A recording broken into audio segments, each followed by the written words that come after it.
ও যে গুলি মারলো আর একজন মরে গেছে, আমি দেখতে পাচ্ছি সিনেমায় মরে গেছে, ওই মুহূর্তে যদি কেউ তোমার ব্রেনে গিয়ে এরকম বুলিয়ে দেয় যে ওটাই সত্যি, এটা বাইরে সত্যি না, তখন কিন্তু তোমার মনে হবে জীবন ধ্বংস। তখন যদি তোমার একবার বলে আরে ওটা সিনেমা, তখন মনে হবে ফ্রি। ও আচ্ছা, তাহলে লিওনার্ডো ডিক্যাপ্রিও বেঁচে আছে, তখন অন্যরকম ভালো লাগা। এটা হচ্ছে আধ্যাত্মিকতা। কিন্তু আমরা ওইটা শিখাচ্ছি নাম করে, আমরা মন নিয়ে খেলা করছি, এক্সপেক্ট করছি ওই লেভেলের ভ্যালু দেবে, তাতে মন মনের কাজ করে যায়, আমরা ফুল হয়ে বসে থাকি। এটা হচ্ছে কোর প্রবলেম। তার জন্য এই এই কোর প্রবলেমে হাত কী করে দেওয়া যাবে, আমাকে সেই রিয়েলাইজড যে হয়েছে তার কাছে যেতে হবে। এখানেও ওরা একটা কথা বলবে যে শিবের তো প্রয়োজন হয়নি, বা কারোর অনেকেরই তো প্রয়োজন হয় না। সত্যি কথা বলতে গেলে প্রত্যেকের প্রয়োজন হয়েছে। এরকম করলে সে বলবে তাহলে ফার্স্টে কে হয়েছিল, তো এগুলো আনরিয়ালিস্টিক জায়গায় যেয়ে লাভ নেই, ঠিক আছে? ফার্স্টে কি হয়েছিল, সচিন টেন্ডুলকারকেও কোনো একটা কোচের কাছে যেতে হয়েছিল। ব্যাস। এটাও এইটার সাথে একটা কথা এটা বলতে হয় যে আমরা যা কিছু করি আমরা পরিবেশ থেকে ইম্পালসটা নিয়ে করি। সেই ইম্পালসটা যদি কোনো একটা সেন্টার থেকে আসে সেটা ফোকাসড বেশি হয়। ঠাকুরের থেকে সব থেকে বেশি আমরা ইম্পালস পাবো যখন, তখন ঠাকুরকে স্রষ্টা বলে ফিল করবো। একদমই তাই। কোনো কোনো গুরু থাকবেন, তার শিষ্য তাকে ছাপিয়ে যাবে। আর কোনো কোনো গুরু থাকবেন, তার শিষ্য তাকে কোনোদিন ছাপানো তো দূরের কথা, তাকে ছুতেও পারবে না, তাকে বুঝে ওঠাটাই তার জীবনের লক্ষ্য হয়ে দাঁড়াবে।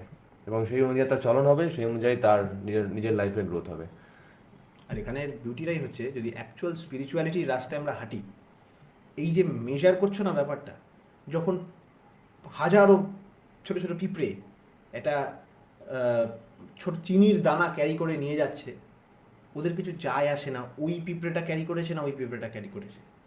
ওরা পারফেক্ট ইউনি বডিতে কাজ করছে। পাঁচটা পিঁপড়ে স্ম্যাশ হয়ে গেল, ছটা পিঁপড়ে এগিয়ে নিয়ে গেল, ওদের লাইনটা থেমে যায়। ওদের লাইনটা থেমে যায়।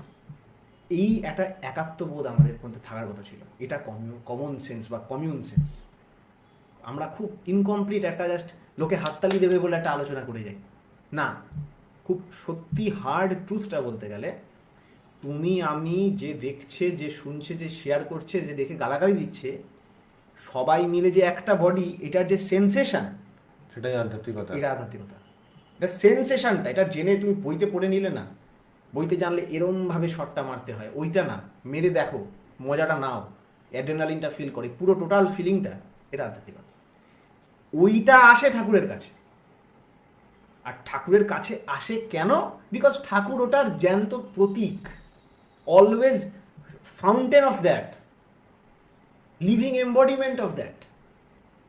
এই যে এত কায়দা করে ঘুরিয়ে পেঁচিয়ে, এত আঙুল দিয়ে গালাগালি দিয়ে প্রেশার দিয়ে যে একই সত্য কথা বলা হয়, সেটা আমাদের মূঢ়তার জন্য।